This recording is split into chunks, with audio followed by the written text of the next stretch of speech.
శ్రీరామచంద్రుల కళ్యాణం చూతమురారండి.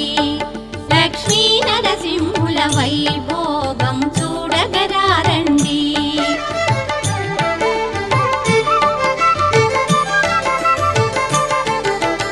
అద్భుత రూపుడు శ్రీ నరసింహుడు క్షీరాబ్ది కన్యా శ్రీ మహాలక్ష్మి నవదంపతుల